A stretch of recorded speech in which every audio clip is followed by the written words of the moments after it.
I'm muted. There we go. Hey, everybody. Welcome to What's Cooking in the South. I am your host, Rick Hughes. I'm ready for a good night talking food, talking football, talking fun. These are the things that I love most. Food, fun, and football. Welcome to the intersection of all three of my favorite things. Welcome once again to another episode of What's Cooking in the South.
Hey, everybody. Welcome to What's Cooking in the South. I'm your host, Rick Hughes, ready for another fun night talking food, football, and fun, all of my favorite things. It's hard to get much better than that. So we will talk all three. We will have a good time. But before we get things kicked off, first of all, I do want to say this. We have Ruth The Truth coming up. We have Johnny B coming up. We've got all the normal Miscreant Mayhem coming up. But before we get started, let's get into a little food for thought.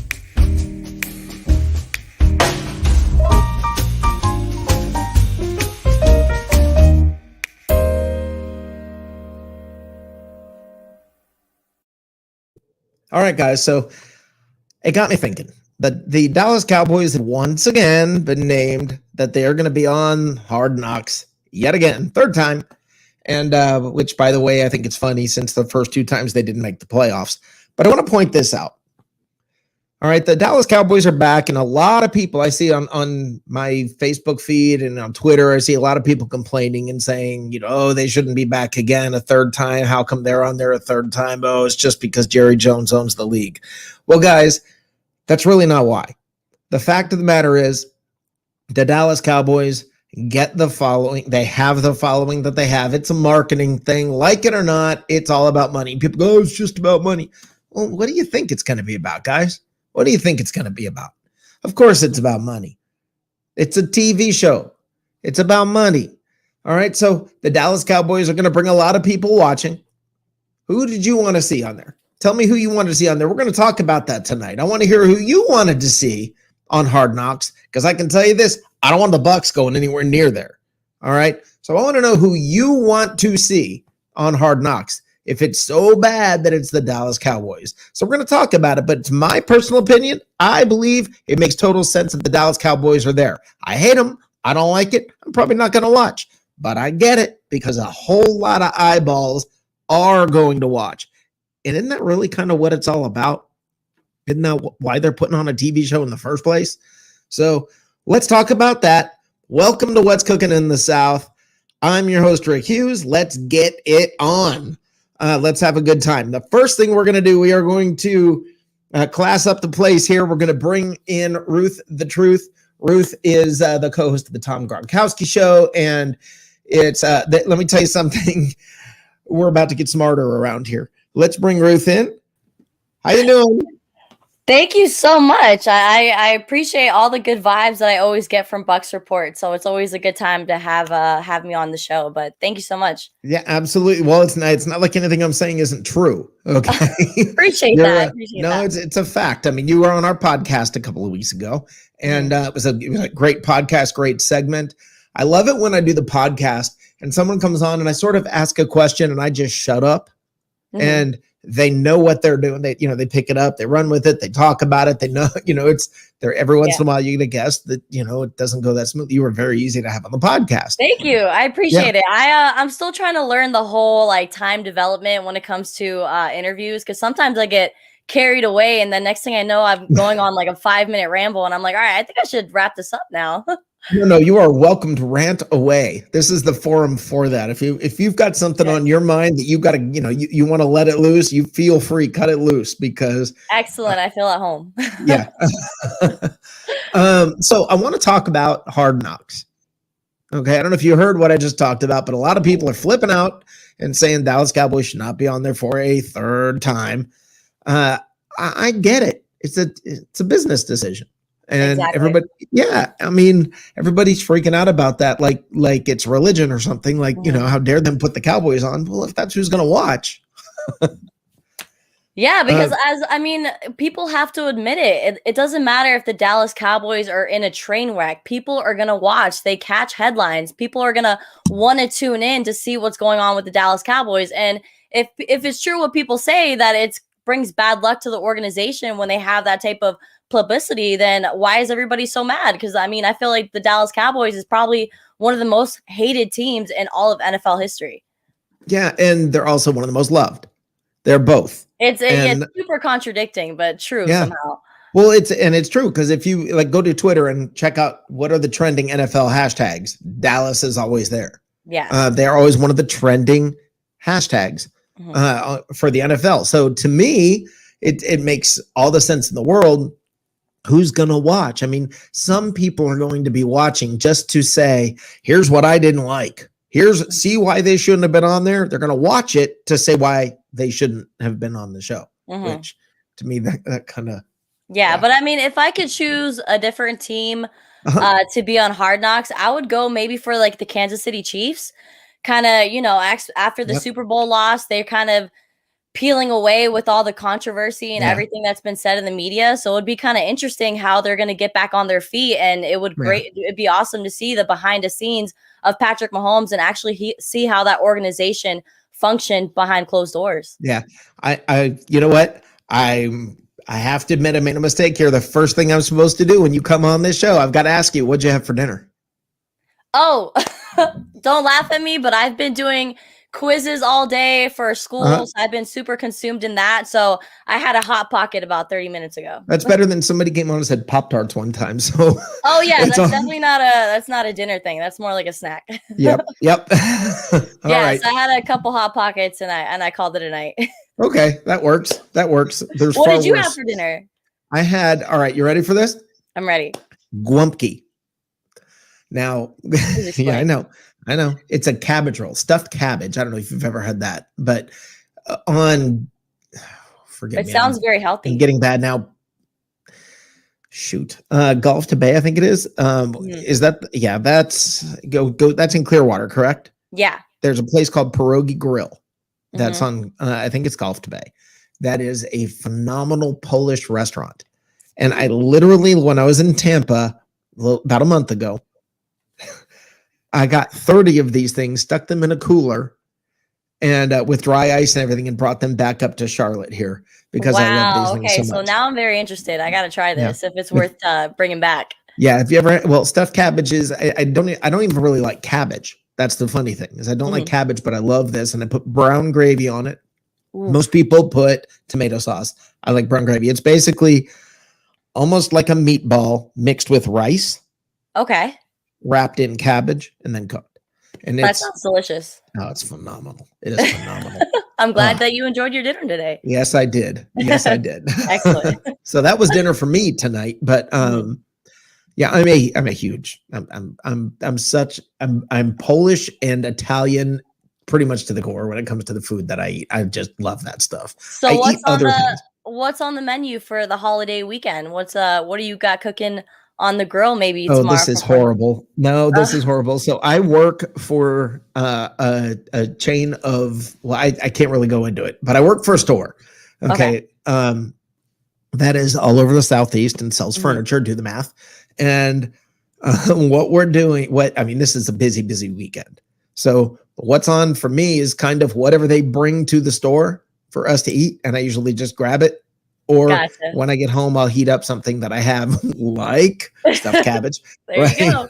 Right. So that's what's dinner. That's what's cooking here for the next couple of days. Unfortunately, I'm not really having much of a holiday just because I'm working my butt off, but it's been very, very good. It's been a lucrative couple of days. So I admire the hustle. good. Yeah. Well, it's the job. It's what you got to do. So now I completely lost my train of thought. Stop it. We were talking about food. Yeah. Dinner. It was right before that. I was going to tell you who I think should be on Hard Knocks. Okay. And I have a team that I think would be interesting to see on Hard Knocks, and that would be the Green Bay Packers right now with Aaron Rodgers and that whole mess. And yeah, exactly. Absolutely. And the plot thickens. Yeah, that would be fun to see just what's about to go down and be there when it does go down. So yeah, because there's always a lot of question like surrounding the Green Bay Packers and how the actual team, how they are behind closed doors. Because I mean, right. I've had Packers friends of mine mention that that they don't believe that they believe in Aaron Rodgers, that their fellow teammates don't really get along with Aaron Rodgers. There was like some film breakdown of Aaron Rodgers scoring a touchdown and the rest of his team not even going to like high five him and congratulate him. So that would definitely be interesting to shed some light on actually how the team operates behind the doors. What's it like behind the scenes? When I look back at Hard Knocks, the scene that sticks out to me, and I'm a Bucs fan, so of course it's going to be from that year, but the thing that always sticks with me was watching Roberto Aguayo get cut.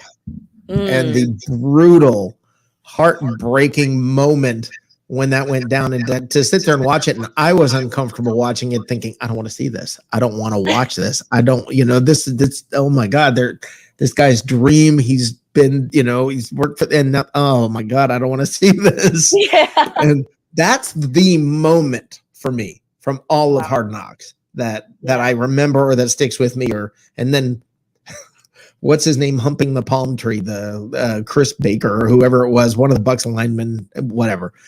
But you see a lot of personality on that show. You get to see behind the scenes what the players are really like. Yeah. And I remember Gerald McCoy talking constantly about Game of Thrones, I think it was, on the show and everything. And you see what the players are all about, or what's important to them. And that part I like about the show. But I get it. The marketing aspect of it, its ratings. Look, I've produced TV series that have been on the Travel Channel, and I promise you I didn't sit there and say, well, what's fair for the viewer to see? I was busy saying, all right, what's going to bring in the most money? Right. I need the clickbait. Right. I need people to watch. Yeah. So yeah, and that to me is what I think is. I think that's the mentality that people need to understand when they look at stuff like this and they say, well, that's not fair. What's that got to do with anything? Fair. Right. Life isn't fair. That's just how the cookie crumbles. Are we in kindergarten, or what's fair? I mean, but anyway, I don't know. So do you know who actually makes like the final decisions when it comes to this? Is it just like the organization itself? Like, is there a bidding for it? Like, how do you think they decide? Okay, I think, and somebody can correct me if I'm wrong out there in chat, and they will, I promise. I believe there are restrictions. I know this is fact. There are restrictions on if you have a new coach, you cannot be one of the teams selected. That makes sense. If you did it within the last couple of years, certain number of years, you're not asked to do it again. So there's a limited pool of teams that they can choose from. And out of that, if I'm correct, HBO basically asks who they want, and if the team says yes, that's it. I think that's how it works. I'm almost positive that's how it works. They asked the Dallas Cowboys. Dallas said, sure. I mean, Dallas, the third time, they probably have their own. They probably have their own offices. Just in specifically for that, for publicity and things like that. Absolutely, I believe that 100%. Yeah. So I think that's how it works. I would be surprised if it's not. But I mean, look, last year with COVID, things were weird. We're getting back to a fairly normal year. And by the way, all the NFL teams now, every NFL team is going to have a full stadium. So, Awesome. well, everyone, Football's back. yes, football is back. It didn't feel like it left for us, but for other people, maybe it did. But as Bucs fans, okay, we're doing this again. I'm excited about this, Ruth. When I look at this year coming up, I'm excited about this year because I think the sky is the limit on what's about to happen. What do you think's about to happen with the Bucs? I think the only thing that Tom Brady could possibly accomplish, I mean, after winning 7 Super Bowls, is he's going to try and get to the Super Bowl with an undefeated season. And when you look at the regular season schedule that we have coming up, it could be possible. I mean, after returning all 22 starters, having an offensive team that has already worked together throughout a whole season, bound together to win a championship. I mean, I think we could see a possible 72 Dolphins season and have undefeated regular season, go into the postseason, and have a Super Bowl win at the end of it. What else? Wow, you just confidently said what I was afraid to say. Yeah, I didn't have. I don't want to jinx them. I know everybody's freaking out. Like, let's not jinx them. But remember, I don't know if you ever watched Set the Sails, but last year when I did Set the Sails for a podcast, we had our expectations for the season, and I said the Bucs are going to go 12-4, and Brady's going to have another Super Bowl appearance. And everyone called me crazy and said that I was jumping the gun. And they were like, okay, you're getting way too ahead of yourself. I even interviewed TJ Reeves, who was a sideline reporter for the Bucs as well. And he said the same thing, like, don't jinx them. Don't say that out loud. Go knock on some wood, because as much as we would love to see that happen, let's just try to make a playoff game. And I was right. So I think an undefeated season is not that far of a reach for the Bucs. Well, one thing is fact, and I've been saying it here on this show. I agree with you. Okay, I've been saying I think it could happen. Do I expect it to happen? No. It's not a round ball. It's an oblong ball. It bounces funny sometimes. Things happen. Some horrible team could end up winning. It's a trap game. Something stupid happens. Whatever. But could it happen? This team looks really good. So yeah, I agree with you, Ruth. I mean, and we have depth. So it's like when it comes to injuries, I mean, that's always something that happens in the NFL. It's something that we can't avoid. It's going to be the next man up, and the roster is looking pretty. It's looking pretty deep. That terrifies me because I have been a fan of the team. I've told this story on this show before. I've been a fan since I was 8, and I'm old. Okay. So, I mean, literally 2 years before the team came into existence, my mother sat me down at the kitchen table and said, Tampa's going to have a football team and you're going to be a fan. And I was like, what? What's a Tampa? You know, I mean, and she explained to me the whole thing because I lived in Orlando. I didn't know what Tampa was. I don't know. She explains to me it's this city down I-4, and lo and behold, a couple years later, I'm sitting in Tampa Stadium watching games. You know, I couldn't believe that this was so fun. I was having such a great time. Diehard Bucs fan since day one. Now, having said that, that means I've been through a lot of horrible, horrible, horrible times. It's been a lot of ups and downs for you, huh, buddy? Yeah, there's been some rough ones, but that's how it goes. That's how it goes. Let me ask you this, and then I'll let you scoot. I want to keep you here, but I'll let you scoot. But the thing is this. Here's what I want to know. Here's the final thing I want to know. So you say we could go undefeated. You say, all right, you're good. You understand Dallas being there.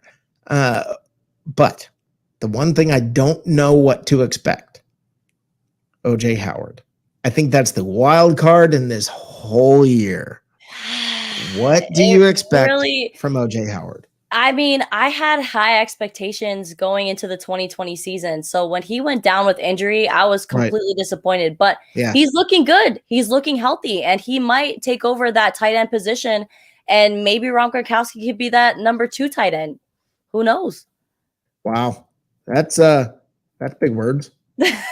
Wait. Don't you host the Tom Gronkowski show?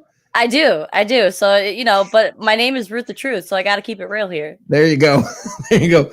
Ruth, thank you for classing up the joint, as they say. I appreciate you coming here. You are freaking awesome.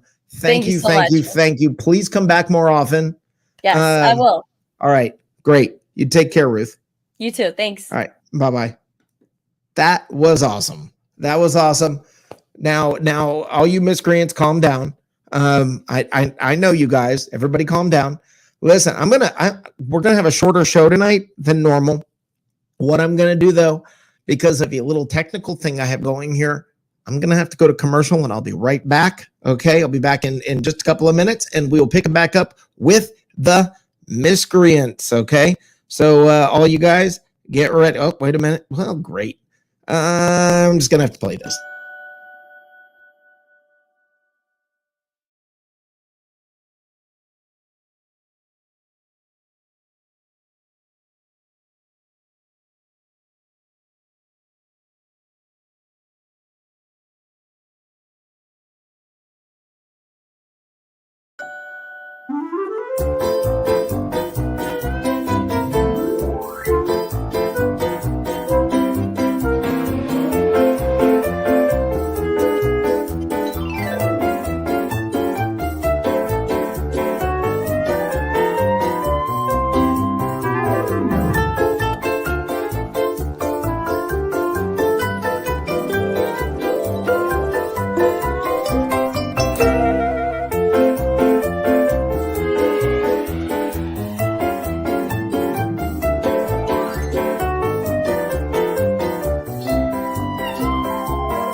I'm sorry, folks. We're back. Sorry about the technical snafu there. Holy cow. When the bells and whistles start going off and you know things aren't right, I'm sorry. I'm glad we got Ruth out of here before that disaster happened. So, speaking of disasters, I'm kidding. Matt, I love you. I'm about to let me bring Matt from Oklahoma City in here. Hey, brother, how are you? I'm good. That was entertaining. Little mess. Well, I don't know what happened to you. You're not leaning on the side. That's usually what catches me. Yeah, that's usually the mess. No, what happened? What happened is the plug for some of my equipment had come loose, and What it kind basically. of place do you live in? Do you have one outlet and it's got like 6 different prongs set on that, and then a plug plugged into those that has another 6 plugs? Because you drop cords all the time, man. Well, if you understood the tech that goes on some of these things. I've been looking at it. That looks like you got to know a little bit. Yeah, we go. Well, it's just that there's a lot of wires. Right. Yeah. There's a lot of wires, and I have feet, and there's all kinds of things that get in the way, and sometimes things come unplugged. And I also, as you know, have cats. Right. And but I thought your cat was trained to sit in the chair and shut up. Well, no, the cat trained. You think I'm the one who trains the cat? You think the cat doesn't train me? Yeah, wrong about that. Real story. Yeah. What'd you have for dinner? Baked ziti. Ooh, that's excellent. I don't do that very often, but I'm planning on the 19th to the 21st being on a road trip. So okay. I'm squeezing everything together, trying to get there. So gas price is going up faster than I can save money. You going anywhere good? Well, I'm going to a place called Roberts Cave, which is a state park in Oklahoma. Okay. That used to be frequented by all those old West guys. So it's a short road trip. Yeah, a couple 100 miles. It's a gas tank out in the outer Ozarks. And I rented a cabin there for the kids. And they have a 7 or 8 mile hiking trail that's got some really cool old cabins stuck back in the woods. There's a primitive campground in the middle of it that you can go to that's on a lake that's that's fun. Uses it for a campground. But it's fun. And you don't here where I live, everything's kind of flat. I like the mountains. Where you live, I'd be in heaven. because there's always somewhere I could run away to, either to one coast or one set of mountains not too far away. Yeah, well, I am on one side of the mountains. It's pretty flat where I'm at. Right. But you go for what? I'm thinking a couple hours, maybe east, an hour and a half east, and maybe a little more than that, 2 hours. Yeah, you'll hit one coast, go go about an hour the other direction, and you're in mountains. And I will tell you, there is a place, the name I can't think, Blowing Rock. Blowing Rock, North Carolina is near here, and I drove up there last year during the autumn to catch the leaves. Yeah, and it was beautiful. Yeah, the Appalachians are gorgeous. Yeah, and where you live, I told you I used to go to Cincinnati Red games when I lived in Lexington. I lived in Kentucky for about 8 years at the right time when I was young, stupid, didn't know that I wasn't supposed to do stuff. So when I did some crazy stuff, I went rappelling off of a natural bridge one time. That was just the dumbest damn thing in the world because I didn't know what I was doing, number one. And number two, that's even better. I went rappelling when I didn't know what I was doing. Well, the guy I went with did know what he was doing, but that's good. What didn't register with me is we're going to jump off this natural bridge, and it goes down about eighth to a quarter of a mile down to the river basin, but you can't go back up. You got to walk your way around, which that really kind of turned out to be a heck of a day. It was beautiful though, and they had my grandparents were part of a society of naturalists or whatever, and they used to support all kinds of Greenpeace type stuff. So they were always taking us places, and there's some great stories for that. You're muted. Yeah, you know where I thought you were going with naturalist. No, that's me. I'm like, whoa! I don't want to hear this. That's your grandparents. There is a nudist colony, at least there used to be, north of Lutz in Tampa, Paradise Village. No, Paradise something. Yeah. I sold life insurance, and I had to give guy a freaking check one time, and they sent me up there. Where did he put it? I was getting into. Where did he put it? Right. Well, you have to go in and sit down at the kitchen table and tell him all the stuff, right? And his wife's there in her glory. He's sitting there in his glory, and I'm over his shoulder. You're looking at the window, and there's a guy watering his rose bushes over there, and I'm seeing nothing but cheek. All right, everybody, I had to get settle in. I've got a story. Uh-oh. Oh, yeah, I've got a story. If the dude is out there, I hope the dude tunes in for this one. I hope the dude hears this because everybody, I've got a great story about when I was in that area of Tampa, probably the same area you're talking about. Okay, the same place you're talking about. It probably is. So, I was doing a little thing where we raised money for veterans, and I got asked to come to this place in, what's the name of that? Land O'Lakes. Oh, okay, yeah. Called Caliente. I haven't heard of that one. Okay, well, it was basically the kind of place you're talking about, where people basically lived and were naked. Yeah. And you drive through and you immediately know there's something up when there's a terry cloth towel on every bench. I don't know if you ever saw that. Right. Well, there was a it's kind of funny. It's like a resort at the same time. People live there, but it's also like a resort. Now,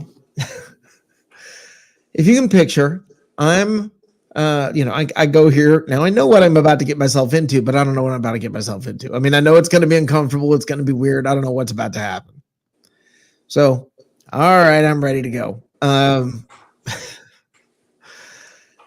I set up this tent early in the morning. I set up a tent. I set everything up. I'm ready. And first naked people show up. Now, when you think of naked people, there's certain ones you hope you're going to see naked, and there's certain ones you'd rather not. You should not even be legally able to. I promise you those were the ones that were there. Okay? Now, they kept coming, and they kept coming all day long. all day long, more and more and more and more. And this was a holiday. It was not, I think it was Memorial Day. Okay. So everything's American, right? No, there's not a lot of, it's not like they were dressing patriotically. Okay. But there were flags up. Good God. Now I'm standing there. They told me, come here, you'll be able to, and we'll help you raise money. Now I'm thinking, where are these people going to have money? Where they don't have their wallets, right? I mean, what's about to happen here? I don't understand what's about to happen. How is this going to work? And they're like, just go over to your, just go to your table. At some point today, we're going to make an announcement. Be ready, because they're going to come. And I'm like, all right. So now understand, I'm surrounded by hundreds of naked people laying around this pool, and my tent and table are on the side. No, I'm not naked. Stop it. Okay. So I'm standing here waiting. All of a sudden, up on this stage where this band is playing, they make an announcement. They are going to make annual memberships. That Caliente is going to donate the annual membership for the first, and I don't remember how many people. I think it was like 5-10 people, something like that. They're going to donate it. Anybody who wants to renew, come see me. Go see this guy at this tent. If you want to pay for your membership now, we'll give you I don't remember what it was, 10% discount. Go pay him. He'll come to us with your name, and you're renewing your annual membership. Matt, there were boobs and butt cheeks flapping everywhere in every direction as these people came running. I mean, boobs this way and that way at the same time. They were going all over the place. These big old people waddling up and all this. And I'm supposed to be standing here. Now, first of all, I'm thinking, well, what's about to happen? What? And they're pulling out credit cards. I don't know where the people had the credit cards. I don't know, but they're paying by credit card, and they're swiping there. And I'm just like, oh my God, this is happening. And there's butts going away. Other ones coming. And they finally said, you know what? We'll make it 20 people. And I mean, there was this flood of naked, I don't even know what, can you hear those fireworks going off? There was this flood of naked people. It was probably the 4th of July, right? But oh my gosh, it's one of the most hilarious one of the most hilarious things I've ever seen is I look up completely unprepared. I look up and there's naked people running at me. Isn't that crazy? And I know what you used to do professionally, so I'm sure you've seen people scantily clothed. Sure. But there has to be a law, because if a woman, and I mean this with I understand because I'm old now, but gravity does things to women who don't wear support. It does it to men too. Well, yeah. Okay. You can tell me what the temperature of the water is when you sit on a toilet, brother. Don't tell me it doesn't do things to men too. That's running at me while I'm sitting there. Okay. And there ought to be laws against that. Because everything, when I went into that place, there's a beach over near St. Petersburg called Lido Beach. Uh-huh. It used to be the rainbow beach of nudists. Okay. Better way to say it. Right. So I didn't frequent there very much. Right. But every once in a while I'd go down there just to see what's going on. Because I was curious, I guess, right? So what's hanging? Yeah, I know. I got to watch how I word this stuff. But the people who go to those types of places aren't the ones that are in Sports Illustrated Bikini Edition. Correct. They're the guy like me who hit into a little bit of money, who has a side business of renting out his condo in the wintertime for practice nudists. And they see if they like it or not for a 10-day trip or whatever. Yep. And then he makes his money. Some executive that probably earned 6 figures doing nothing.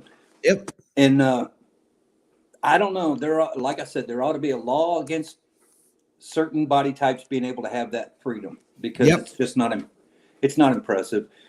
No. And then you see them on tandem the thing bikes. The thing is this. First of all, God bless them. By the end of the day, I will tell you this. By the end of the day, I was like, you know what? Look at how happy these freaking people are. No, the one thing that I really thought was hilarious, and I do not want to talk politics. Don't go there. I will cut you freaking off. Okay. So here's the deal. There's a bunch of naked people wearing literally the only thing they're wearing when they're running towards me is Make America Great Again hats. Okay. That's literally it.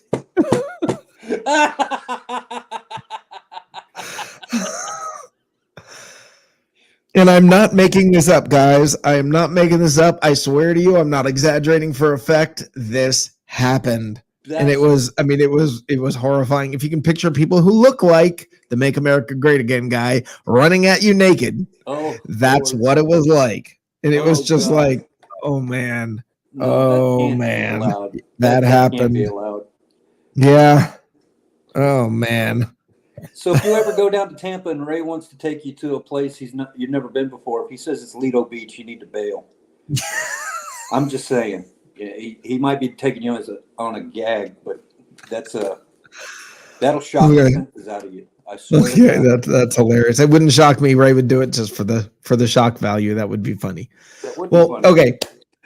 Having talked about that now that we've got a little bit off track from the Buccaneers. From there to this. I had some interesting things to say about the Hard Knocks bit, but let's do that, but let's do this because it's always an adventure when we bring in Eric Moreno.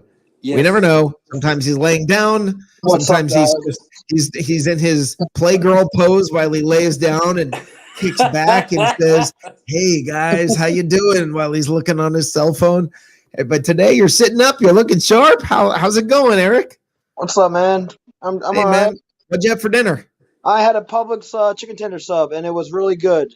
Pub sub is it's dead on. That is dead on. That's always good. That's always good. Matt, what you got for us about Hard Knocks? Most of the teams that have ever been on Hard Knocks go 7-9 or less. Yeah.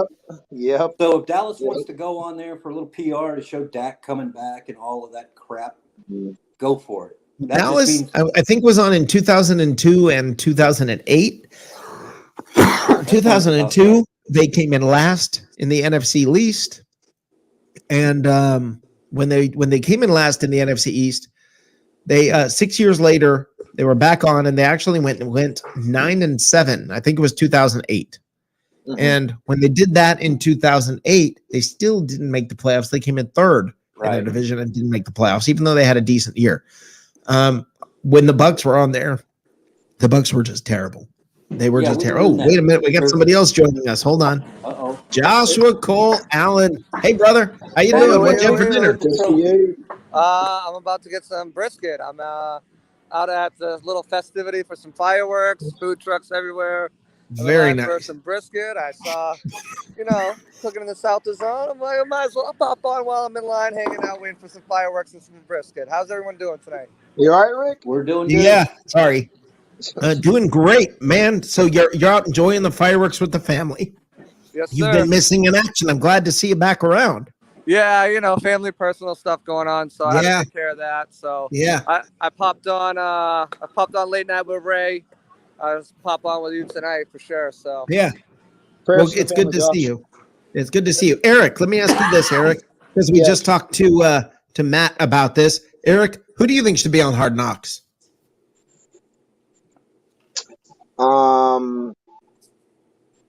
The Saints. Why the Saints? That's interesting. Why the Saints? That would be interesting. They just got a lot of Hard Knocks potential. Jameis, with Breeze gone, Lattimore, can trash talk. Cam Jordan didn't play out too much, when we beat them in the divisional round. But the Cowboys are the American team, so that is. I was kind of surprised, but I wasn't surprised when I heard about it. Yeah, that only says half of it. They're America's team. We love to hate. They're both. They're both. People love them or hate them. There's not a lot in between. Yeah. And let me tell you something, everybody. Buckle up and get ready for that as a Buccaneer fan. Get ready for I'm that. already hearing it. Yeah. It's they're going to beat us week 1. Man, yeah. I think it's going to be a good game. Yeah. I think it's going to be closer than what people think. Yeah, I agree with you. Unfortunately, I agree with you. I think New Orleans is going to be better than people are acting like. Yeah. What were you saying, Eric? 34-24, leaning the Bucs way week 1 over the Cowboys. Week 1. That's a 10-point game. That's actually reasonable. Yeah. Or 7. I don't know. I think the Cowboys were a great choice just because they're expected to bounce back. Dak, the way they took off in the beginning of the season, I think they're a great choice. If I could have picked someone, obviously, the Buccaneers would have been great, but the staff does such an amazing job. I mean, if you're not watching The Current right now, I don't know what you're doing. Just amazing NFL films quality. Yes, it is. Stuff they're putting out. Yeah, it is. But, the fan in me would like to see the Patriots. Bill would never do it, but that's another reason why I would love to see the Pats get a good look. And another team that doesn't have to do it because they have a new head coach, but give me all the Tebow mania. I want to see Tebow. I want to see Trevor Lawrence. That would be interesting. That would have been great. But I think out of the teams that, didn't have new head coaches, weren't in the playoffs last year, because they have those certain requirements, whatever, then the Cowboys were a great choice. I mean, America's team, they still have a massive following around the country. They're going to get great viewership from it. Yeah. Jera is always, Jera. And you got the comeback story of Dak. It leads right up into the home opener. I think they have the Hall of Fame game, too, that they're going to be in. So, I mean, there's just a ton of storylines with the Cowboys. Makes a lot of sense. Yeah. Well, let's do something a little bit different than we normally do. Okay. Normally, when a guest comes on, like this next guy that's coming on, I usually try to give them space all by themselves. Maybe then we'll mix others in. But we're going to do something a little different this time. The dude. We are going to bring him straight into the fire. He just popped in the lobby here. Let's add Johnny B. Oh, there's trouble. To this miscreant madness. How you doing, brother? Oh, my God. Did you say all by myself? When I was young, I never needed anyone. Making love was just for fun. Yes. But those days are gone. Hey, happy Saturday, folks. I would tell you, please don't sing, but I've heard you sing, and you're welcome to anytime you want. I heard him sing live at Monster Jam. I was like, who's this guy?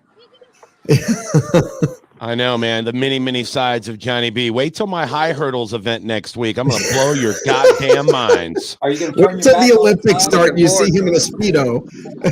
Yeah. I don't know, man. I did smoke weed last month, so I just took off my nails, and I'm probably not even going to try out, to be honest with you.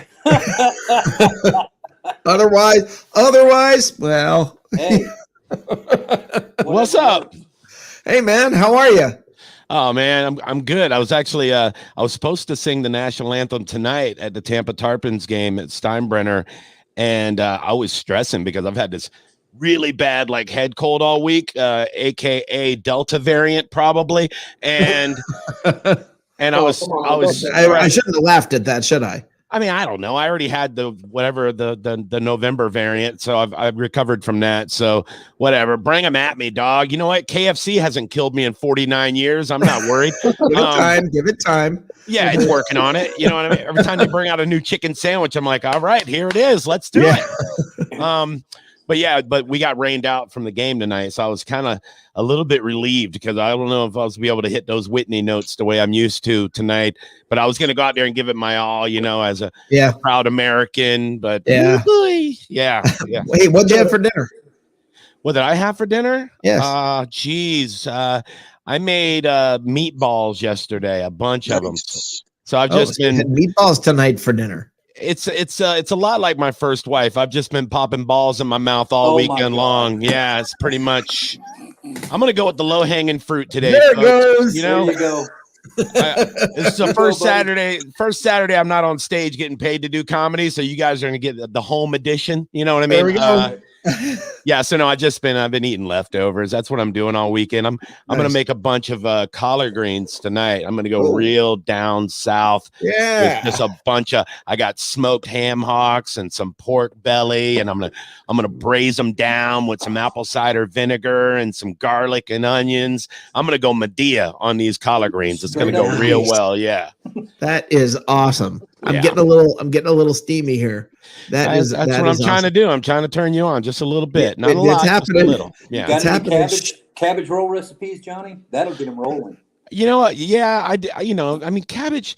Here's the thing. It's easy, like every like culture has a stuffed cabbage recipe. I was married to a like a Polish Pennsylvania alcoholic woman for a while, and she swore like her family had like, where from you? It's a Polish recipe. We call them halepkis, and they're the best thing ever. And I'm like, it's the same thing as the Spanish stuffed cabbage. It's rice and tomatoes and cabbage and ground beef or whatever you use.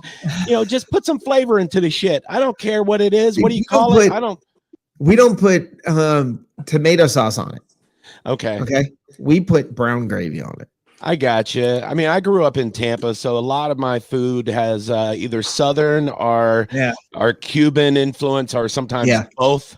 So a lot of times you'll catch me, with the adobo and the Saison, and I get a little crazy in the Pierogi pantry. Grill on Gulf to Bay. I haven't been there. I heard of it though. Yeah. I'll tell you what, the food they had in the Tampa Bay area was. You went from Italian to cracker to Haitian to Cuban. Oh yeah. And Puerto Rican. I mean, it was a beautiful place to live if you wanted just a smorgasbord of restaurants to go. Yeah, the food. It's interesting because there are so many little hole in the wall food. It's not like this great gourmet place, but the hole in the wall places in Tampa are phenomenal. La Teresita. Everybody, Teresita they talk about that place that's been around since like the 40s or something. I think it was a post-war kind of thing. Listen, I'm not a fan. I'm not a massive fan of Cuban food, but I love La Teresita. Yeah, I mean, it used to be 24 hours, 7 days a week, and they've knocked it down to just weekends. The diner side. Yeah, I think the health department probably made them do it because, well, have you seen La Teresita? Yeah, but I mean, when I was first starting out doing comedy, like during the week, it was way before I was on the radio and doing that crap. During the week, I would be at open mics every night, get trashed, end up at La Teresita at 3:00 in the morning, and then sometimes I wouldn't even know I was there. I would wake up and I'd go, oh my God, am I bleeding? And I go, no, that's hot sauce again. God damn it. All right. Why do I smell like a deviled crab again? Yeah. I had a buddy of mine tell me, let's go to La Teresita, and we sat down at the little bar area there, and we're sitting down. I'm looking around and I'm thinking, this is legal? As I looked around, because there's crap everywhere. It looked like, when you look at Waffle House, when you look behind the counter, sometimes when it's really busy and you're looking going, how is this allowed? La Teresita is like that always. Yeah. Yeah. And Waffle House has this invisible tablecloth that's made of grease. As soon as you put your hands down to look at the menu, you stick to it. And it's like there's so much DNA on those tabletops, you could probably put anybody in jail for murder. It's just crazy. I think it's funny if you at Waffle House when you have the menu and it sticks to the table because they took that white that towel that's dipped in that gross gray water, and they wipe it over your table, and then they hand you this menu that you lay down on the table and it just sticks, and you have to literally, when you peel it, there's just like strands almost like cheese between the menu. And you flip it over and you're like, and I'm here to tell you this is why Waffle House across the country, because I've eaten at them from Tampa to Phoenix and all points in between. And it's just part of the decor. I keep thinking, expect that. I keep thinking, you know what? If for everybody who says I don't want to get vaccinated, just make them eat at a Waffle House for like 2 weeks straight. Yeah. And they're probably immune to just about everything by that point. If it hasn't gotten them, they're good. Yeah. I'm shocked that you guys have eaten at Waffle House sober enough to remember your experience at Waffle House. Well, my day you had Village Inn. Do they still have those? Oh yeah, Village Inn had great one in Lakeland. Yeah, I used to love going there. We closed down the ABC Liquor Lounge in Lakeland and navigate our way back to Brandon in Lakeland. Okay, see, Village Inn was they always had great cake. I remember that. They had great cake. They're known for their pie. Well, you got to get our pie. Shut up, Janet. It's a damn pie. All right. Yeah, nobody. It's not some culinary masterpiece. You put some canned apples on top of pie crust. I'm not flipping out. You got to get here early if you want the pie. Shut up, Martha. Okay, I'll go to Publix to get a damn pie. I'll have to sit in your stupid wannabe Denny's. Like, you got to try the pumpkin pie. No, I don't really. I don't have to. I'll make one at home with a can of pumpkin puree. Have you ever been to Marie Callender's, Johnny? Yeah. I actually know Marie. She was at the house the other day. Yeah, that's how fat I am. If you've eaten at a Marie Callender's restaurant, that's what I'm asking about. No, yeah. I do know they exist, but I just found out recently. I thought it was just a pot pie company that you got from Publix. I had no idea. Pie for 12 no, in Vegas, I've eaten at Marie Callender's in Vegas. Oh, way to party it up in Vegas, buddy. Hey, what did you do while you were in Vegas, Rick? Huh? Did you go to the Mirage? I got a better story. I got an even better story for you. This is how I ate at Marie Callender's in Vegas. Okay. This is that I get there. Now they lost my luggage. So all I had on me was the clothes that I was wearing. And all I knew was I woke up in the morning and my pants had split. So I had to take my pants to a not seamstress. What do you call a person? Whatever. Fixed my pants. A detective? Because you woke up with your pants split open? No, get this. So I had to go I went to Walmart, put on a pair of shorts, paid for that pair of shorts that I was wearing, right? Took my pants across the street to this whatever you call it, who fixed the torn seam in my pants, and across the street was a Marie Callender's. So that's how I ended up at Marie Callender's in Las Vegas. So it wasn't a normal story. No, I didn't even know there was I too thought Marie Callender's was only a pot pie thing. Didn't know it's a restaurant. And when I walked in, and you walk in and there's this display case that I imagine is what the New England Patriots trophy case looks like, it's nothing but gigantic, massive cakes and pies when you walk in. Cakes and pies. I have a great pants split story. I was in Nashville, Tennessee in 1996, and I get called up to the stage at Legends on the Strip. That's where like George Jones started out and everything else. So I knew a couple of the musicians on stage, and like, hey, get up here and sing a George Jones song. And I'm like, okay. So I remember it was 1996. I'm wearing some stonewashed jeans, right? And the stage was pretty high. So when you're a fat, stubby guy, and you really don't have knees, you just have these little Cabbage Patch bends, right? I go to hop up on the stage, and when I do, my pants from bottom of the zipper all the way to the butt just split wide open. And then I got to stand there behind the mic stand with my legs clenched together so people can't see everything falling out, and sing He Stopped Loving Her Today in front of a packed crowd. And the whole time I'm like, my balls are about to fall right out in my head. And I'm like, oh, Lord Jesus. So I get done with the song, and I go to get off the stage, and my buddy's a guitar player, and he goes, dude, your pants are split. I go, I know the whole time. You guys kept asking me to do an encore. I need to go. This is not good, man. Well, they were saying they wanted to see more. They weren't asking for an encore. Okay. Exactly. I'm just telling you. Show us more. You just misunderstood. I was waiting for him to be like, we could see your crotch. I'm like, I'm glad one of us can see it. Yeah. I will tell you this. I worked for Barbizon. You guys have heard of Barbizon?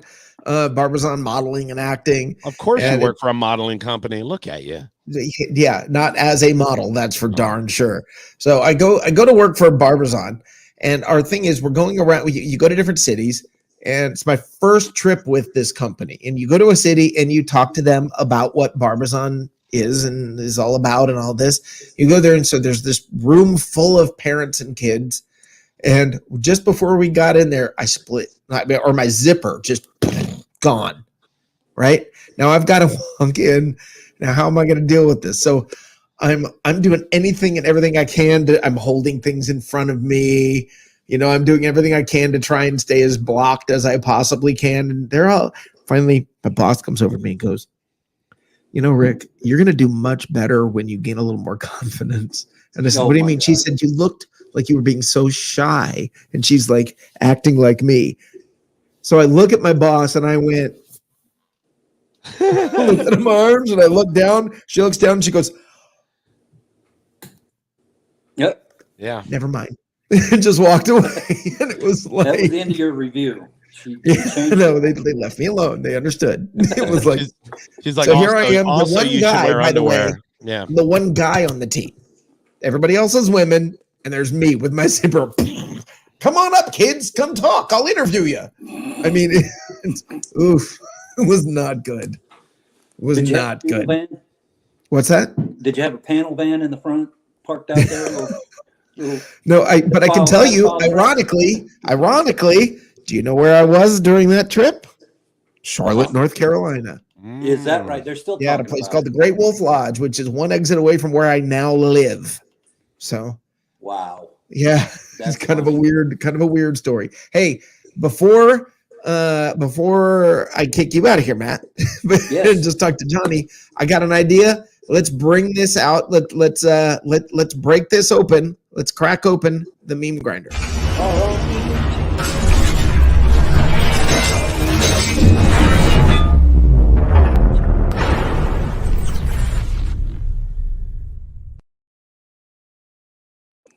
All right. For those who don't know, the meme grinder is this. This is just a collection of memes, usually football related, but maybe not, that are funny or poignant or whatever.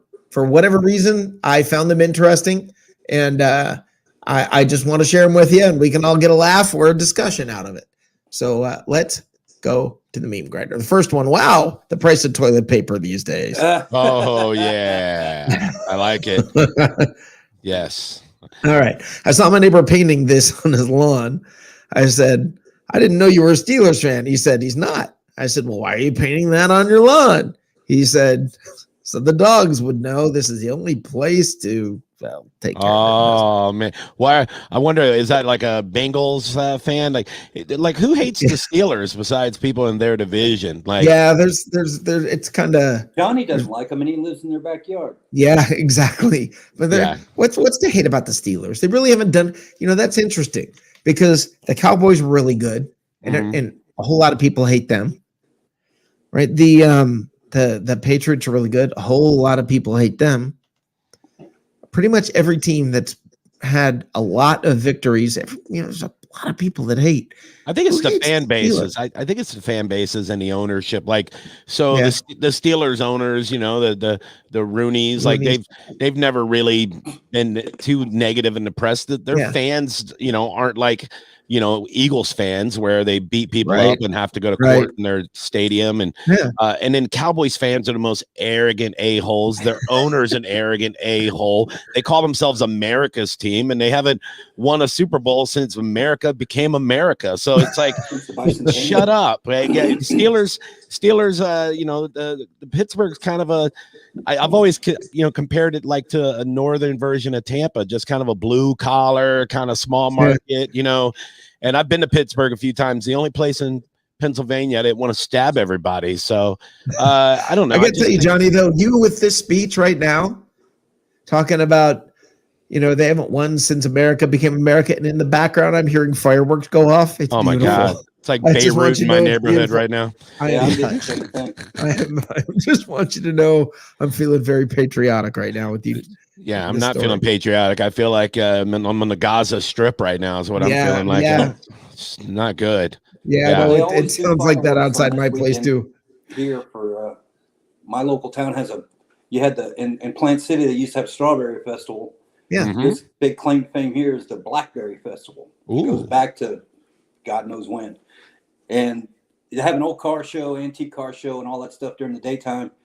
And then they throw in fireworks on the last day, which will be tomorrow. This year it happens to be the 4th of July.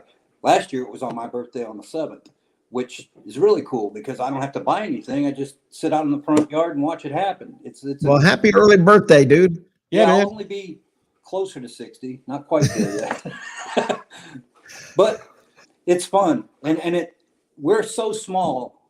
This is like when I was in Tampa. You used to be able to go out on a boat and you could watch the fireworks over the sombrero with the rowdies. Yeah, and then look over your other shoulder, and they'd have them over there in St. Petersburg somewhere. And you go down a little bit, and they'd have them somewhere else. So you could watch fireworks in a panoramic over the period of the night. Yeah. Here, the pond that they actually shoot them out of is 850 yards from my house. I mean, I can walk to it, and then it's got a 3-mile walking track around it. And that's cool. They float this little float out there, and a guy on a little Tom Sawyer raft, and he's out there with his propane torch and his life preserver and his fireworks extinguisher. And he gets to blow them all up. I want that job, but they never post it to be available for the city. Just one weekend a year. It sounds dangerous. You might just get that job soon by default if this guy messes up one time. It could be. Yeah, it only takes one mistake and it can be your job. A reservoir 2.5 miles from here. That's a real lake. They don't ever put fireworks out over there. We know you were talking about going rappelling or whatever it was. Yeah. And it's like skydiving. You do not need a parachute to go skydiving. You need a parachute to go skydiving twice. Yeah, exactly. I mean, that's so you know what? The same thing with that fireworks job. You don't need to know what you're doing to do the job. You need to know what you're doing to do the job twice. Yeah, they're never as good as in Tampa and stuff. They put them to music and set them to a computer and everything goes off on timing. They don't do that here. It's basically like rack number 1. Somebody running up. Yeah, that's basically all he's JPP. doing. Sorry. Yeah, I went there. Yep, I went there. This is your friendly reminder, folks. Be careful with the fireworks. That's right. Or you're going to look like James eating W's or JPP. I almost did. I had the tips of 2 of these fingers. I chopped the very tips off last October. I was slicing them on a veggie slicer, one of those mandolins, like onions, and I went boom and took the tips right off. Now I have PTSD. I watch a lot of Food Network because I'm passionate about my obesity, and every time I'm watching the Food Network, and you watch them do it, and they're like boom, boom, boom, boom, they're really fast, and they're doing like a little radish with no guard, and I have to turn my head. I'm like, son of a bitch! You know how many times they've done that? Do you know what could happen? Oh, because they roll their knuckles. They don't put their fingers out there. They roll their knuckles forward. Oh well, and then they get the knife thing going real fast. You know, I still am uncomfortable on 4th of July's with.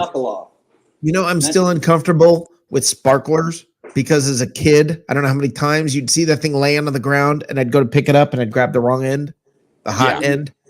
It's red for a reason, Rick. Well, no, it wasn't red at the time. I would have been able to figure that part out. Thanks, Matt. Yeah. Do you remember when fireworks weren't legal in Florida at all? And back when I was a kid, in the 70s, we get the sparklers and my parents would be like, just throw them as high as you can, jackass. And that was like your fireworks. And they throw them and they get stuck in an oak tree and then they catch fire and the neighbors are spraying it with a water hose. Yeah. Crazy. Like a moron. Yeah, exactly. Yeah, we'd throw them up, they'd fall down, and I'd go over and, being the conscientious little kid that I was, apparently, I would go over to pick them up and throw them out, and I just wasn't very smart. I was conscientious, not smart. So I picked the thing up by the wrong end. I had cousins that would go from Chattahoochee, Florida, which is right on the border there of Georgia, and go into Georgia and spend like $8,000 on fireworks and bring them back by the truckloads, and then sell them off to all their in-laws here in the state. Yeah, like my dad, and he'd buy $600 or $700 of it. Smart, and we'd have a big party. Yeah, there was a fireworks place. Worst thing I ever lived in a very nice neighborhood in Cumming, Georgia, and which is jokes all on its own. Yeah, and I'm not joking. Siemens is there. Dick's Sporting Goods is there, and so is Saks. So you take it. I wanted to work for Siemens and Cumming so bad, but just so I could have the business card.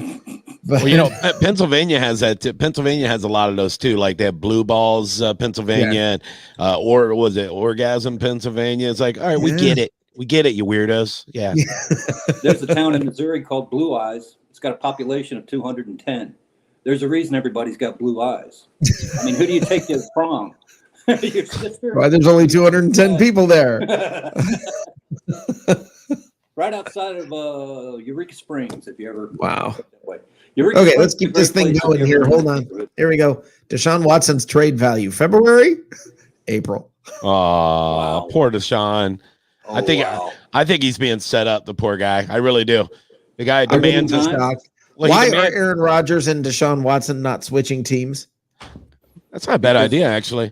Yeah, but I mean, if you really looked at the whole Deshaun Watson thing, I know everybody probably has, but the guy demands a trade, and then like in 2 weeks, all these allegations come out, and the lawyer for all these women lives next door to the owner of the team. So it's like, okay, sounds legit.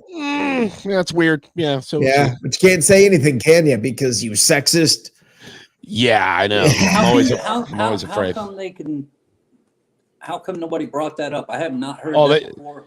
He brought it up. He's heard it. He brought it up, but I mean, I've read a bunch of articles on what the because must be true. I read it in the media. The same reason that Rick just said, because a lot of journalists don't want to bring it up because then they look like they're defending a sex offender. So it's a very sensitive world we live in right now. Hey, we just let Bill Cosby go home. What the hell? I know, man, and I heard he's going to do a tour of coffee shops coming up in the next year, man. It's like it's only a 1 drink minimum, you know. It should be bars. It should be bars. Bill Cosby doing comedy night at just cappuccinos, man. You drink your cappuccino. Rudy. Chocolate. I don't know, man. But he's from a different time, man. Everybody was roofing people in the 60s, like even ugly people roofied themselves. I mean, that's just how it was. I mean, I'm not saying it was right, but it was a different era back then, Yeah, from the 60s, that's just when he was starting out. That they had like 55 freaking witnesses talking about the same thing over 3 decades. Well, the problem isn't that he didn't do it. Everybody knows he did it. He admitted he did it, but the problem came, and this is here's my dime store law degree. I have no law degree. Here's sort of my take on that. Look, you got a bad guy, got that got railroaded by the system. Just because you're a bad guy doesn't mean you didn't get railroaded. So I mean, he actually got conned. He was told. Yeah. Does he deserve to go to jail? Probably, yeah. But I don't know. I mean, but well, the whole thing was that they made him a no prosecution clause unofficially in a word of mouth handshake. Right. And then the next guy came in and said, "Well, now I'm here, and you got 60 more days that we can push this. So then we're going to put him away." And that's dirty.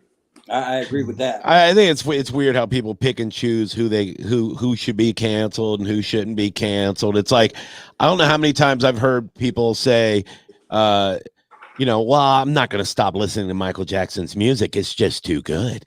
And I'm like, but we pretty much know that he was sleeping with children. You're like, I know, but he was he had problems, he had a tough childhood and so did Ted Bundy. Okay.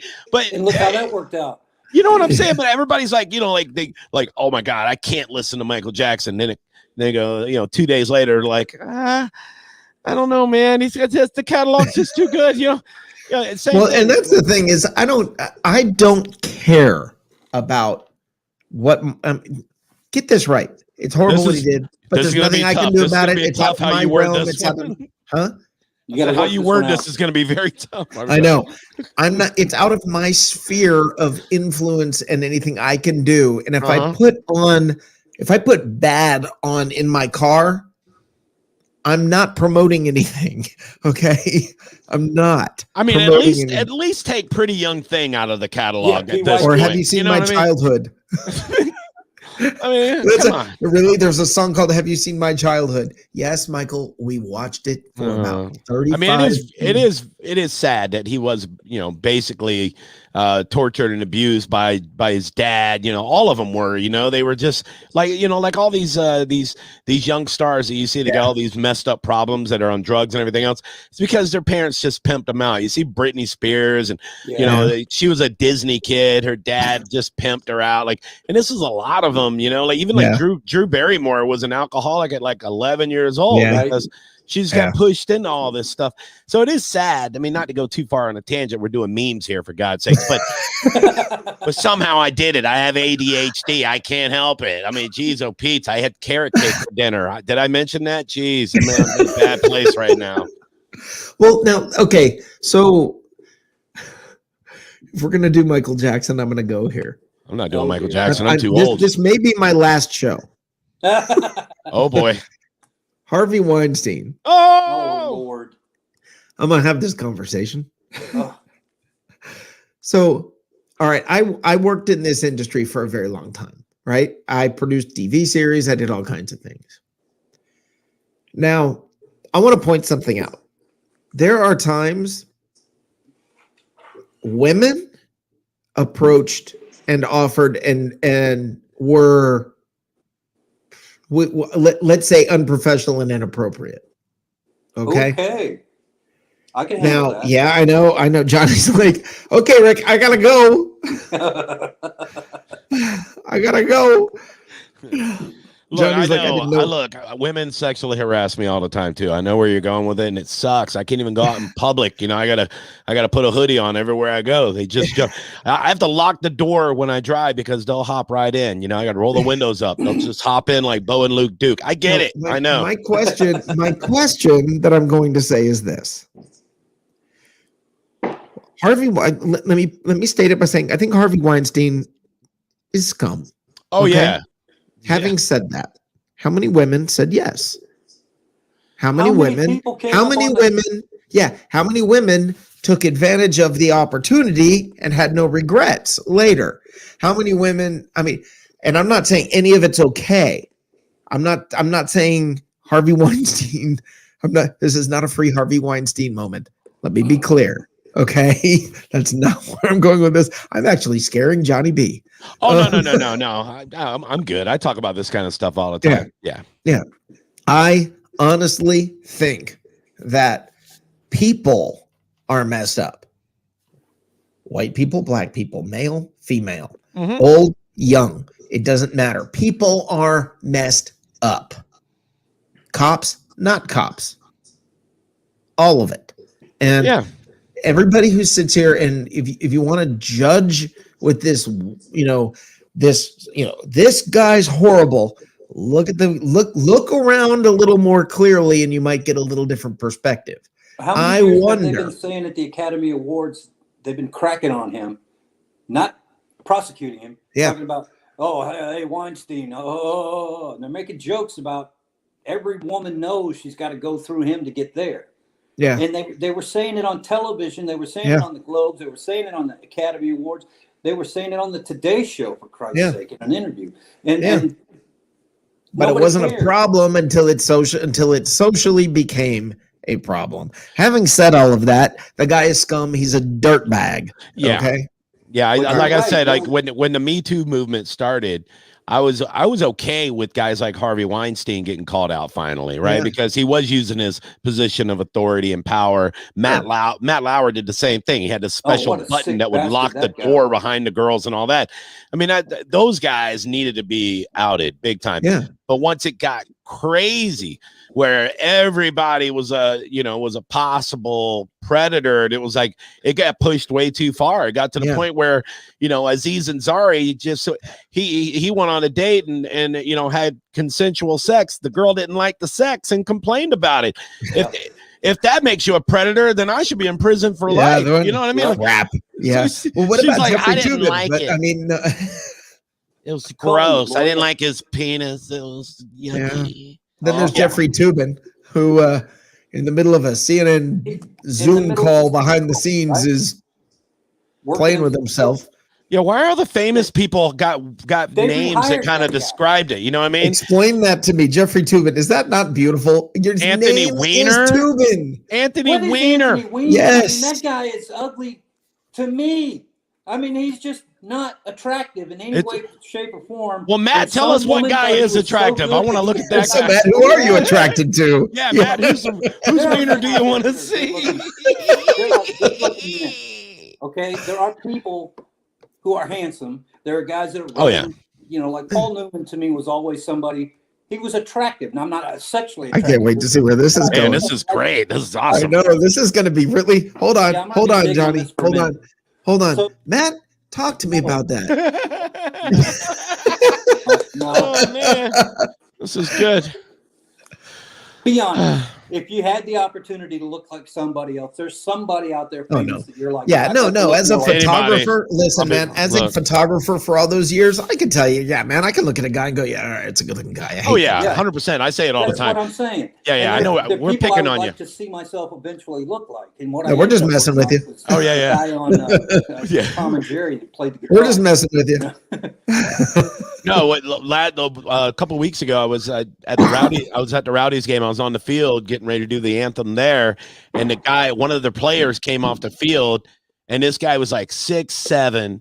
He had this flowing like Fabio hair. He had a perfectly groomed beard. I mean, this thing didn't have a hair out of place. Yeah.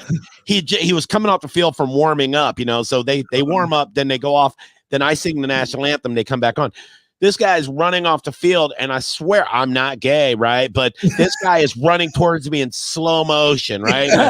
And I'm looking at this guy, and I'm like, damn, that guy is beautiful. And then he walks up, and he like fist bumps me. He's like, and he has like an accent. He's like, have a great song, my friend. And I'm like, God damn, my girlfriend's here. Don't make me gay right now. And the whole time I'm singing, I'm like, I hope he likes my voice. Yeah, really weird, man. So the whole time I get done, I go up in the bleachers. I'm watching the game with my friends and my girlfriend, and I just can't stop watching this guy. I'm like, score a goal for me, daddy. But I'm not gay. The guy was just beautiful. So, and this all started from somebody putting a poop zone in his backyard painted like the Steelers emblem. Yes, that's how this all got started. That's how it works, bud. That's how it all got started. Hold on. All right, here we go. The original Cleveland Browns are now the Baltimore Ravens. The current Cleveland Browns are an expansion team. Changed my mind. He's right. Well, yes and no. No, there's no about it. They kept their records.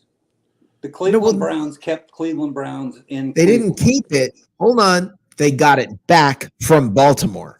Well, either way you look at it, Jim Brown is still a Cleveland Brown. And he is again, yes. But they are an expansion team. If you follow the players back far enough at each position, you're going to come to a blank.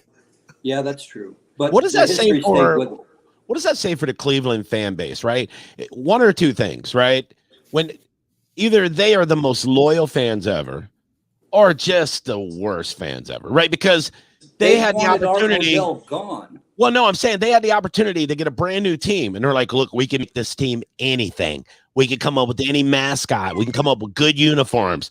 And they're like, "Nah, we'll stick with Browns. We like Browns, and Browns and keep the colors orange." Brown by the color, and brown. Brown by the owner. I know. I know a lot of people don't know that. That Paul Brown is the reason why they named them that. No, that's not why.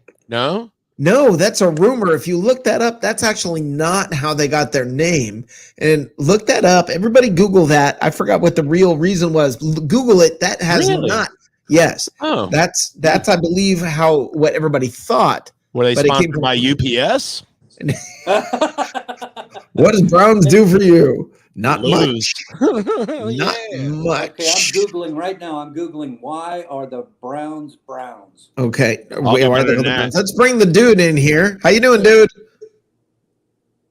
I want to say the Harvey Weinstein comments do not represent or have anything to do with Bucs Report, BucsReport.com, or any of its affiliates. Therefore, after. Hey, what's going on, guys? Good. How are you I doing, just asked man? Siri why the Browns are the Browns, and she's like, "Shut up, bitch." I don't know. What's it say? What's it say, Matt? Okay, I'm quoting this right now. Yep. Cleveland Browns history and notable players from Britannica online. The Browns were founded in 1946, and as the result of a fan contest to choose their moniker, they were named after their first head coach, Paul Brown. Okay. He was already a popular figure in Ohio, having coached the Ohio State University to a national collegiate football championship. Well, I stand corrected. Rick, you can't get your news from TikTok, dude. That's a problem. People are doing it way too much. Wait a minute. Where did Matt just get This came off Google from Britannica.com. I'm joking. And here I thought it was because they always shit themselves at the end of the game. But anyway. Oh yeah. Ooh, that's just kismet. Okay. That's it. We're going back to Jeffrey Toobin. We're going back to, I love this. I love stories like that where people are named like that. All right. There was years ago, Jeffrey Toobin. Years ago, there was one of our spy planes got shot down or ran into by another plane over North Korea. Okay. One of their planes ran into one of our spy planes and it had the emergency land, right? The pilot of the North Korean plane that accidentally hit our spy plane, his name was Wong Wei. Oh no. And that's not a joke. That was his name, Wong Wei. Mm-mm. Now, if you're named Wong Wei, don't drive for a career, don't fly for a career. If you're Jeffrey Toobin, dude, don't get caught doing that. Come on. How can you make the mistake of doing that? I mean, what kind of here's my thing. Can you imagine? How can you explain this if Matt right now had to explain why he was accidentally masturbating while we were on the show? There's no way that you can justify. In the middle of this, accidentally. There's nothing accidental about it. You're looking at somebody's headshot and just got all worked up. There's cameras everywhere. There's cameras. Like if you're gonna masturbate, don't do it on a Zoom call. Well, no, don't be anywhere where there's a camera. Anywhere. Like I turn your phone over. I have a really nice camera right here. Nothing happens in this room. Ever. Right. Ever. I go into a dark closet. I climb behind some clothes. You know what I mean? I leave. There's no shot, man. Yeah. It's crazy. No, I mean, but seriously, it's anything like that. There was a time in Atlanta, the little highway signs where if you get an Amber Alert, it's over the highway or whatever. And it said that there was somebody named Edward Molester who had kidnapped a little girl. And I'm like, his last name is Molester.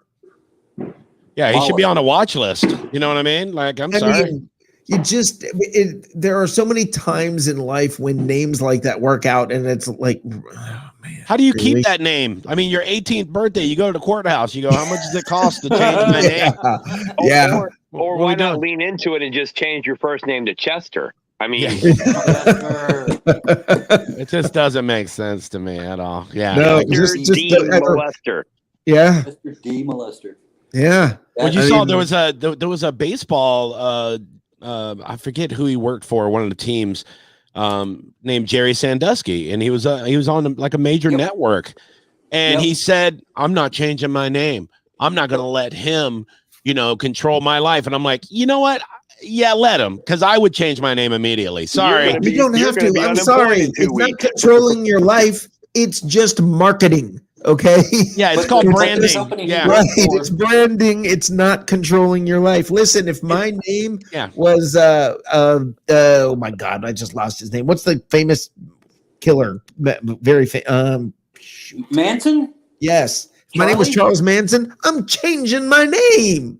Well, because it's just going to be a conversation you don't want to have every time you go to a doctor, you go to the bank or anything. They're like, full name, sir?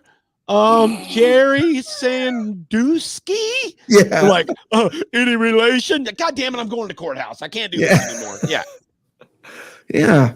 I mean, well, Rick, I mean, isn't your is your legal name Richard? Yes. So we just drop a couple letters and you're Dick Huge. Listen, like I said, names that seem to be, never mind. But a ding. Hey, by the way, shout out to our guest earlier in the show. Thank you for coming on Ruth the Truth, and we're glad you're not here now. Yes, exactly. She was entertaining. Dude, really though. And Matt had her on mute. Well, Matt was tubing. Yeah. By the way, over here, Fred has a great point here. Dick Trickle is the best name ever. Yep, he's right. Now that is the best name ever, and that was great marketing. Because if you remember, even on ESPN, even when they'd be like, "Okay, here's who came in first. Dale Earnhardt came in first. Jeff Gordon came in second. Dale Earnhardt Jr. came in third, and Dick Trickle came in 32nd. They would always make sure they said Dick Trickle's position, no matter where it was, no matter what. Finish. That's an adequate. That's an adequate and accurate title of the '90s for me.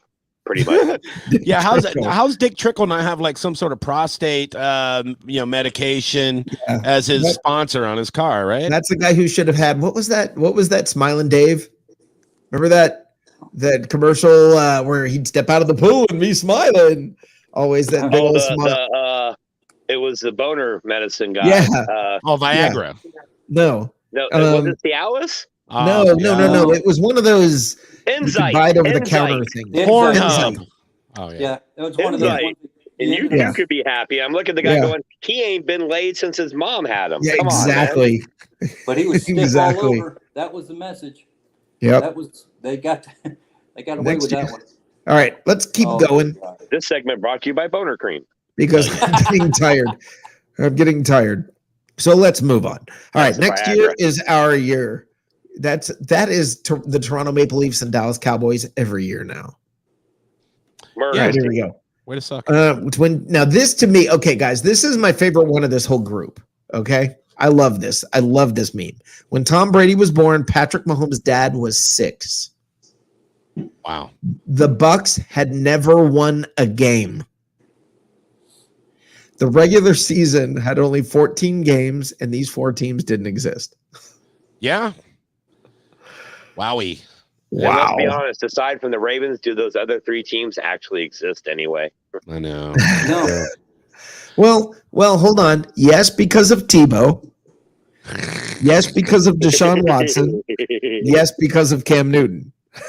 I know. Every time you say Deshaun Watson, I don't know. I just feel like I need a good rub down. Yeah. Oh, God. Yeah, I'm going on Instagram right now to find me one. Hell yeah. Exactly. Time to start tubing.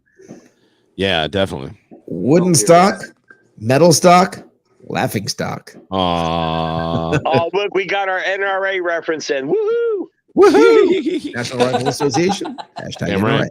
I like hey, can we get someone to Photoshop a picture of Jeffrey Tubin on an inner tube on the Hillsborough River actually tubing? No. I want it'd be an awesome t-shirt. Just a picture of Jeffrey Tubin smiling like the Enzyte guy. Just this big smile. I don't think anybody would I don't think they would recognize his face. Dude. No. That's why he's the professional. Thank you. Tom Brady's daughter has touched the Lombardi Trophy more times than the Detroit Lions have won playoff games in 65 years. Wow. It is true, man. I remember being a Bucs fan and being like, feeling that way, like, man, we suck so bad. But now we've won 2 Super Bowls, and could you imagine being one of these teams that's never even been to a Super Bowl? Let me tell you. Yeah, let me tell you, I can never really say it's been horrible being a Bucs fan ever again. I can't do it. Yeah. We got 2 Super Bowls. I mean, and the worst part about being a Lions fan, you live in Detroit. Yeah. Ugh, God. At least when we sucked, we had a beach nearby. Yeah. I mean, Detroit is so bad that Haiti is doing a fundraiser for it. Oh, yeah, that's pretty good. Hell yeah. Here we go. If IKEA had a football team. Yeah, I don't know what they were doing there, man. I don't know what the hell they were thinking there. I mean, it is shiny numbers. Wow. Yeah, I mean, it is California, so, I don't look, let me tell you something. I don't think it's terrible. Thank God they're not the Gradient Falcons. Well, the numbers are. The numbers are, but yeah, that's stupid. I think the gradient thing is stupid. You know what their jerseys look like to me? When you buy a bootleg jersey from China and you you get something completely different. When you order a Rams jersey on Wish. Exactly. What the hell happened to these numbers? This is crazy. I feel like these jerseys and Atlanta's is a direct throwback to the FUBU era clothing line in the 90s, dude. At least it's not Zubaz. Yeah, these look like gonna cut. Their jerseys look like the ones that the Arena League turned down. They're like, nah, we ain't doing it. Here we go. This one I even got into a conversation with the dude about today. I love this one.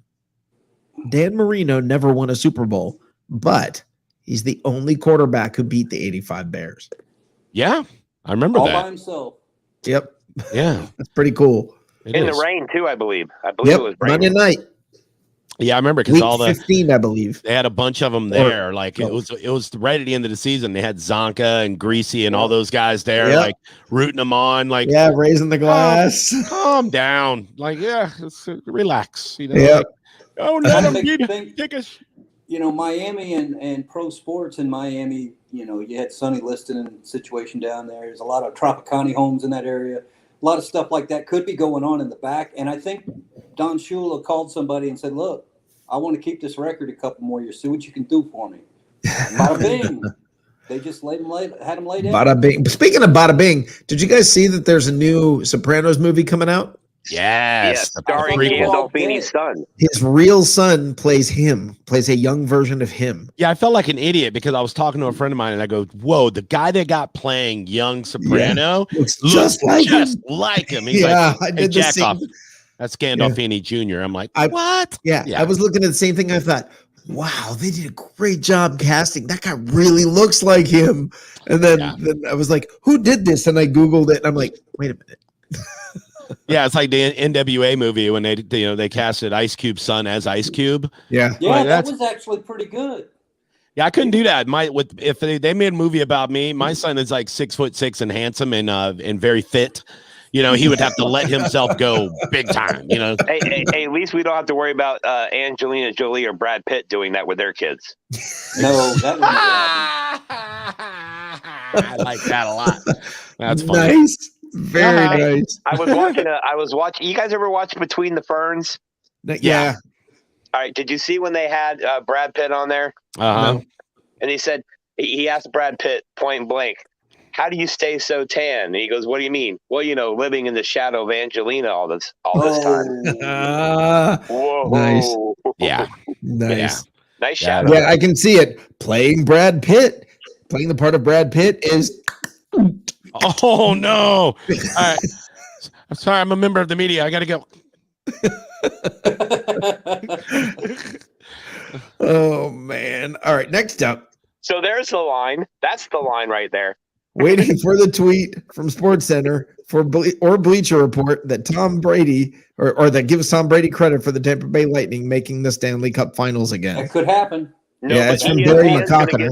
ESPN's going to try to spin Tebow credit for it. You watch. ESPN they not only hate Tom Brady, they hate Tampa, they hate Florida in general. If you ever notice, ESPN goes out of their way not to mention the Bucs, not to mention the Rays or the Lightning. Not for a while there, though. Let me tell you, for a while, as a friend of mine in Atlanta said, it seemed like Tom Brady's picture was the permanent backdrop on ESPN for a little while there. When pre Super Bowl, it was like they were hyping up Mahomes. Really like even like Hannah Storm. I mean, first of all, retire grandma. All right, she's on there just like Tom Brady and Patrick Mahomes. I still think she's hot. Oh yeah, she can still get it. But the point is, every time I watched it, I was like, why does she hate Tom Brady? And why does she think Patrick Mahomes is Bart Starr all of a sudden? Like, I mean, I'm still like, I've went on so many rants about people crowning Patrick Mahomes as one of the greatest of all time. I don't understand the baby goat thing. I don't understand calling him baby goat. The guy won a Super Bowl because Garoppolo couldn't throw a ball that night. So, I mean, is he good? Yeah. Is he one of the best in the league? Probably, yeah. Right now, yeah. Yeah, but I mean, not over all time. Is he Superman? No. Take away a couple of offensive linemen and he's running around like an idiot for an entire game and loses 33-9. He hit that's any quarterback in the face, and they didn't do that. They did what now? He hit the wide receiver square in the face, man. A couple times, He wouldn't do this. He did. Listen, Patrick Mahomes is amazing. He's a phenomenal quarterback. Yeah, but he's not. Please stop calling him baby goat. You got to earn it. Yes. He had to play some balls first. 10 years. Yeah, okay. In 10 years, maybe he can be baby goat. The right Buccaneers, now, the Buccaneers made Pat Mahomes look like Jameis Winston in the Super Bowl. Let's be honest. Yeah. Running around, scrambling, tucking the ball up in the air. Yeah. No, you're absolutely right. They made him look like Jameis. That was my point too, and one of the many rants I've had about it. If he is one of the greatest of all time, then you figure out a way to, somehow, get around, the tackles being out or whatever. You have to call different plays. You have to read the defense better. You go, okay, Shaquille Barrett's murdering me, so how do I take advantage of that? I don't know. Maybe call a screen to that side once in a while. Yeah, do something. Do something. That's what the greats. That's what the greats do. They go, all right, well, this is where we're hurting. And it wasn't like this happened 5 minutes before the game. They had time. They had 2 weeks to go. All right, we're down all of our starters. What do we do here? And they just didn't. They got outcoached. They got outplayed. So stop calling this guy the GOAT. Call him what he is, a Muppet. I don't know what happened.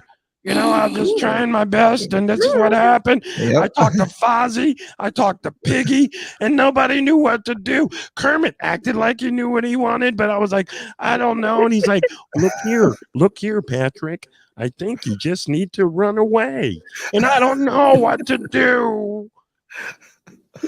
Come on, Elmo. Where's an Elmo? Come on. I'm fighting this head cold. All right, look. Yeah, otherwise Elmo would be here. Look, you know what he needed? He needed that goddamn that State Farm guy to come out and help him. Is what he needed. Aaron Rodgers or no, Jake. The new Jake with the biceps. That's what he needed. Yeah, I feel like Patrick Mahomes is the uncool kid at school that got the haircut like Odell Beckham Jr. Oh, maybe. I don't know. Maybe. I don't know. I mean, the guy that he probably did okay in school. His dad was a Major League Baseball player. He wasn't hurting for money. Fine. Yeah. Here's another one from Barry McCockiner. Whoa.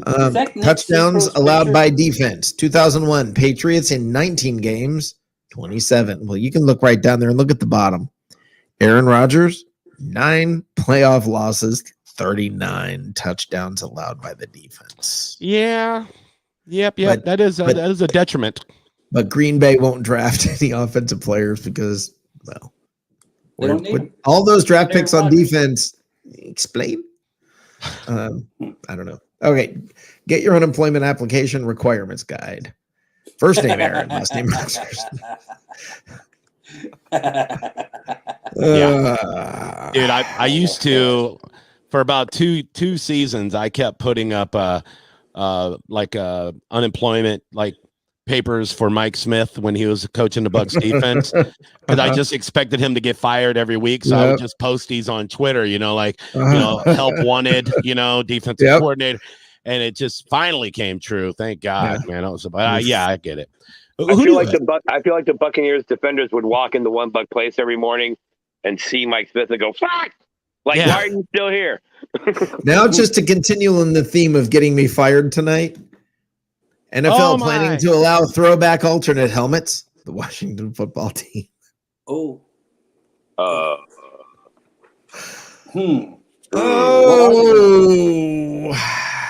Didn't they have one year where they were, way back where they weren't so offensive with an Indian? They had like the FSU. They had the they had the arrow. They had the spearhead. Yeah. Okay, and last but not least, just continuing to get me fired. Haven't we gotten past this? Straight tea. And non-homo milk. Oh, man. That's Stephen Glasker's official beverage. That's exactly right. That's exactly right. Oh, and he's also black. And he's also black. See, we're 3 days out of Pride Month, and you guys are going crazy. Look at this. Yeah, well, I'm free, but Well, I'm not going to go there. Yeah. I had something to say. Nope. Do it. All right, guys. This has been fun, but I got to go. Me too. Everybody, thank you guys for coming on tonight. All of you, every single stinking one of you, even Matt. Jesus. Matt. Jesus, Matt, thank you for hanging in there, brother. I know you were not feeling well tonight, and what you did, I appreciate it. You're a champ. I appreciate it. You mean a lot to the show. Yes, and Matt, make sure you tell all your friends at Al-Qaeda we said hi, and we do appreciate you coming on the shows and all the support you give us, brother. Well, I try. I have fun most of the time till I'm told that I'm a terrorist. They don't do that stuff here, man. Al-Qaeda. Al-Qaeda. Al-Qaeda. Well, I'm a member of Meal Team 6, so I'm with you. I could deal with that. I could join that crowd. But hey, no, Al Qaeda. You're the militant Americans. Militant Americans. Yeah, that's Al Qaeda. Middle Americans. Al Qaeda. That's it. Al Qaeda. That's it. Yeah. Hey, you guys have a good night, Johnny. It was fun. I'm going to try to get your show more often. Yeah, I'll be on tomorrow, early afternoon. I think. It's a holiday. Most people are taking it off, but I'm gonna pop on. Figure it out 4 or 5 probably tomorrow if there's not a show going on. I'll look for the posting of it and try to do my best to catch you. Yeah, man, it'll be fun. I enjoyed it. I'm gonna have Dick Trickle on. He's my guest tomorrow. So, and his son Cold Trickle, he stays short. Ooh, okay. Cold Trickle, and his illegitimate son Discharge. Oh, man. All right. Yeah, all right. I went there. All right. Thank you, dude. Johnny, where can we find you on the radio, and where can we find you? You're taking my job now. Look at you hosting. Oh, you said you were tired.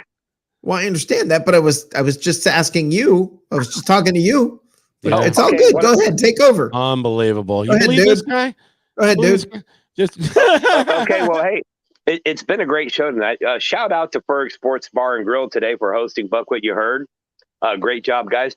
Make sure you tune in tomorrow sometime during the day for the Johnny B show, Out of Bounds with Johnny B. And tomorrow night is live from the cheat seats with the crazy, kooky Canadian Andrew Probert. So, somehow I'm reading the what's that called? Closed caption on my tablet as we do the show. Look at the background. Is that nice or what? Yeah, no one said Johnny. He's changing my colors. He's messing with my show.